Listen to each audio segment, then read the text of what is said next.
ходила работать, раз сюда хотела и прийти, я плакала целыми неделями, не хотела, но у меня возможность не было, сестры все к вам приходили, жалко, я одна осталась, я не могла дома жить одна.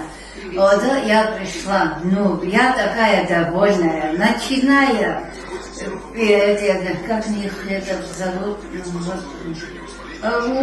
эти, которые убирают, а которые раздатчицы, все такие хорошие, а директор, заведующая такая хорошая, я никогда не думала, она все делает, я не первый раз видела такой заведующая, какой фаэтон, такие пассажиры, потому что они все хорошие. Ведь сестры такие вежливые, так вежливо относятся, когда заходят они, прямо мои милые, мои сладкие, мои девочки, и мини девочки, я говорю, мы старушки. Так что все хорошо, нормально. А здесь, которые живут, они тоже, они никогда не дерутся, никогда не ругаются, все так вежливо, все так друг друга уважают. Спасибо. Домино, там шахматы.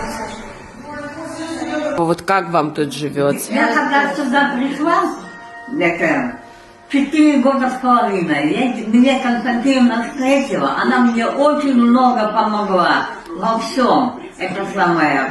Мне очень хорошо здесь было, я очень рада, что я попала сюда.